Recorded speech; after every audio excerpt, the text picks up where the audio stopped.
Hello दोस्तों, स्वागत है आप सभी का इंटेलीपुर में। मैं हूं आपका गाइड और आज हम पढ़ने वाले हैं लॉजिकल एंड बिटवाइज ऑपरेटर। तो शुरू करते हैं लॉजिकल ऑपरेटर से। लॉजिकल ऑपरेटर को यूज़ करके हम एक्सप्रेशंस पर कुछ बूलियन ऑपरेशन परफॉर्म करते हैं। सी प्लस प्लस में 3 लॉजिकल ऑपरेटर्स हैं, नॉट, एंड, और। हम इन ऑपरेटर्स को सिंबल और कीवर्ड्स दोनों से ही एक्सेस कर सकते हैं। सबसे पहले नॉट। नॉट एक यूनरी ऑपरेटर है, यानी इसे केवल एक ही ऑपरेंड की ज़रूरत होती है ऑपरेशन परफॉर्म करने के लिए। नॉट ऑपरेटर की मदद से हम किसी भी एक्सप्रेशन की ट्रुथ वैल्यू को रिवर्स कर सकते हैं। इसे एक एग्जाम्पल समझते हैं। यहाँ पे हम x वेरिएबल में इस एक्सप्रेशन का रिजल्ट असाइन कर रहे हैं। एक्सप्रेशन है 10 लेस देन 90, जो कि ट्रू है, इसलिए x में असाइन हो जाएगा 1 और इस स्टेटमेंट से x की वैल्यू स्क्रीन पर प्रिंट हो जाएगी।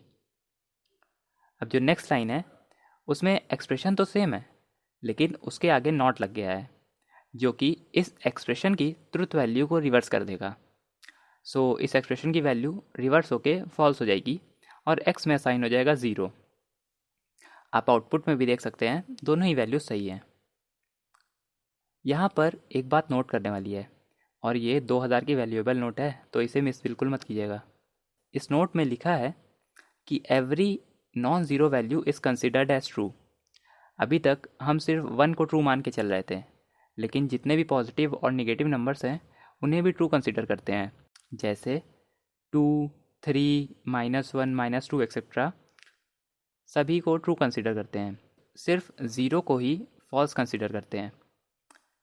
अब बढ़ते हैं नेक्स्ट लॉजिकल ऑपरेटर पे, जो कि है एंड। एंड एक बाइनरी ऑपरेटर है और ये तभी ट्रू रिटर्न करता है जब दोनों ही ऑपरेंड्स ट्रू होते हैं, वरना फॉल्स रिटर्न करता है। इसे भी एक एग्जाम्पल समझते हैं। यहाँ पे x वेरिएबल में इस एंड ऑपरेशन का रिजल्ट असाइन हो रहा है।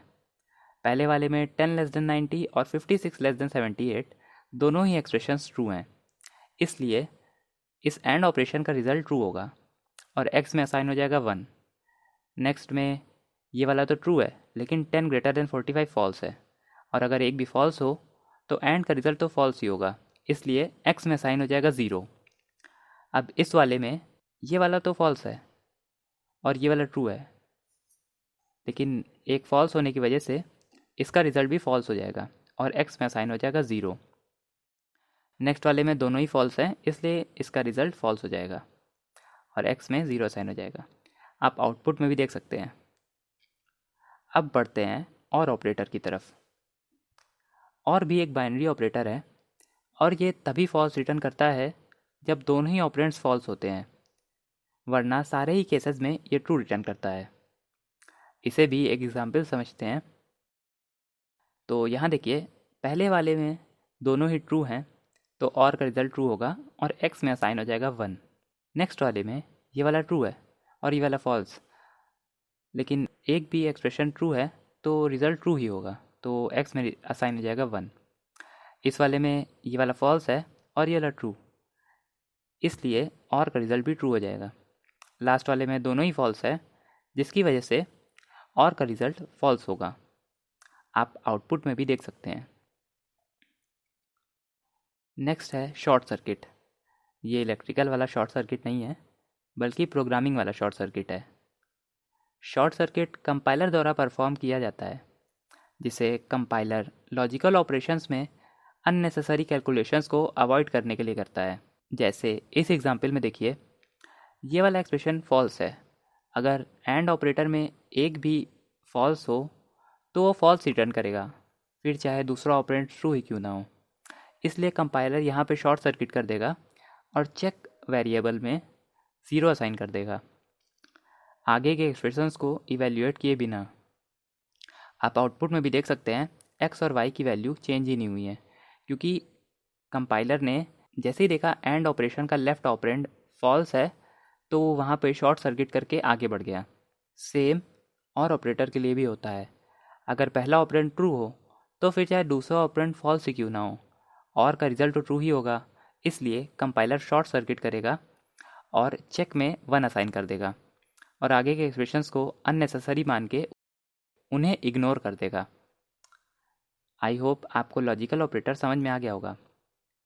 अब बढ़ते हैं बिटवाइज ऑपरेटर की तरफ। अभी तक हम डेसिमल लेवल पर ऑपरेशंस परफॉर्म कर रहे थे। बिटवाइज ऑपरेटर की मदद से हम बिट लेवल पर भी ऑपरेशन परफॉर्म कर सकते हैं। C++ में 6 बिटवाइज ऑपरेटर्स होते हैं: bitwise and, bitwise or, bitwise XOR, complement, left shift और राइट शिफ्ट। यहाँ पर एक और 2000 का नोट आ गया है। इसमें लिखा है बिटवाइज ऑपरेटर्स को हम सिर्फ कैरेक्टर और इंट डेटा टाइप्स के साथ ही यूज़ कर सकते हैं। ध्यान रखिएगा। अब बढ़ते हैं बिटवाइज एंड की तरफ। जितने भी बिटवाइज ऑपरेटर्स हैं वो अपनी ट्रुथ टेबल के हिसाब से ऑपरेशन परफॉर्म करते हैं। ये है बिटवाइज एंड की ट्रुथ टेबल। इसमें जब दोनों ऑपरेंड्स 1 1 हैं तभी इसका रिज़ल्ट 1 होगा। इसके अलावा जितने भी केसेस हैं उसमें जो रिज़ल्ट होगा वो 0 ही आएगा। इसे एक एग्जाम्पल समझते हैं। ये एक इंटीजर है 9। इसको बाइनरी में 1001 लिखते हैं। इसके आगे इतने ज़ीरोज़ हैं वो इसलिए क्योंकि ये एक इंटीजर है जो कि मेमोरी में 4 बाइट की स्पेस लेता है और हर एक बाइट में होती हैं 8 बिट्स। 4 × 8 हो जाएगा 32। एक इंटीजर मेमोरी में 32 बिट्स की स्पेस लेता है। डेसिमल को बाइनरी में कन्वर्ट करने के बाद जितनी भी स्पेस बचती है उनमें ज़ीरोज़ फिल हो जाते हैं। एक और इंटीजर ले लेते हैं 10 जो बाइनरी में होता है ये। अब हम एंड ऑपरेशन परफॉर्म करेंगे तो ये रिज़ल्ट आएगा 1 0 का 0, 0 1 का भी 0, 0 0 का 0 और 1 1 का 1 हो जाएगा। बाकी सब 0 0 सब हैं तो उसका रिज़ल्ट 0 ही आएगा। इसको डेसिमल में कन्वर्ट करने पर 8 एज अ रिज़ल्ट आएगा, यानी 9 एंड 10 का रिज़ल्ट 8 होगा। अब बढ़ते हैं नेक्स्ट ऑपरेटर की तरफ। नेक्स्ट है बिटवाइज और। इसकी ट्रुथ टेबल ये है। फिर से दो इंटीजर्स ले लेते हैं 9 और 10। इन पे बिटवाइज और परफॉर्म करेंगे तो ये रिज़ल्ट आएगा 1 0 का 1, 0 1 का भी 1, 0 0 का 0, 1 1 का 1, बाकी सब में 0 आएगा। इसको डेसिमल में कन्वर्ट करेंगे तो 11 एज अ रिज़ल्ट मिलेगा, यानी 9 और 10 का रिज़ल्ट होगा 11। अब इसके बाद ऑपरेटर है XOR और इसकी ट्रुथ टेबल है ये। फिर से दो इंटीजर 9 और 10 ले लेते हैं। इन पे बिटवाइज XOR परफॉर्म करेंगे तो ये रिज़ल्ट आएगा 1 0 का 1, 0 1 का भी 1, 0 0 का 0, 1 1 का भी 0, बाकी सब में 0 आएगा। इसको डेसिमल में कन्वर्ट करेंगे तो 3 एज अ रिज़ल्ट मिलेगा, यानी 9 XOR 10 का रिज़ल्ट होगा 3। इसके बाद है कॉम्प्लीमेंट।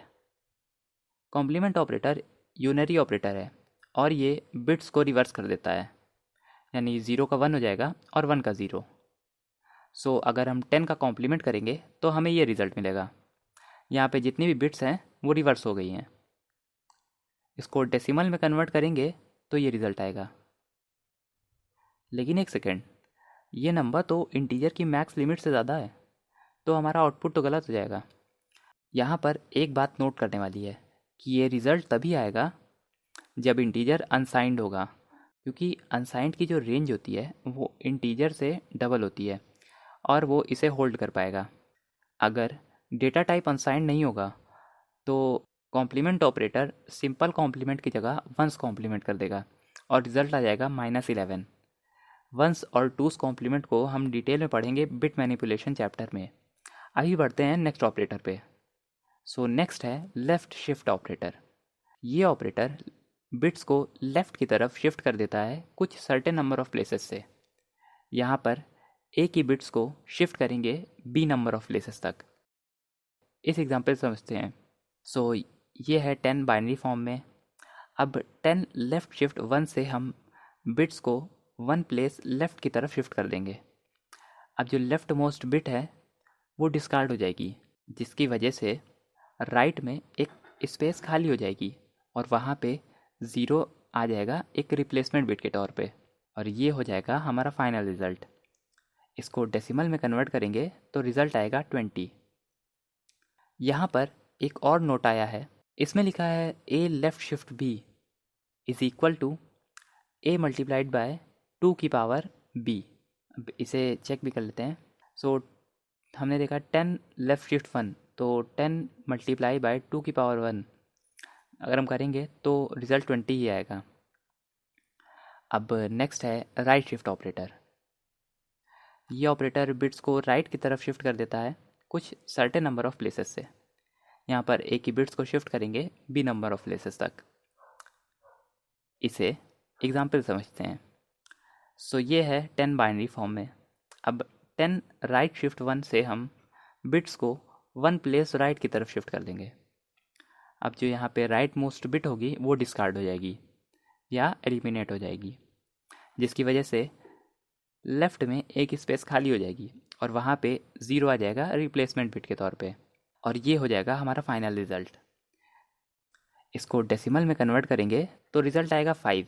यहाँ पर एक और नोट आया है, इसमें लिखा है A right shift B is equals to A divide by 2 की power B.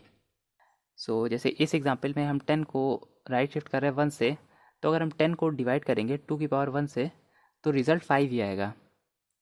So I hope आपको बिटवाइज ऑपरेटर समझ में आ गया होगा। सो आज के लेसन में इतना ही। अगर आपको लेसन पसंद आया तो वीडियो को लाइक और चैनल को सब्सक्राइब ज़रूर करें। और अगर आपने अभी तक C++ NTP प्लेलिस्ट को एक्सेस नहीं किया है तो आई पे जाके उसे एक्सेस कर ले, क्योंकि उसमें सारे लेसन्स राइट ऑर्डर में अपलोडेड हैं। जल्दी मिलूँगा नेक्स्ट लेसन में, तब तक के लिए बाय बाय।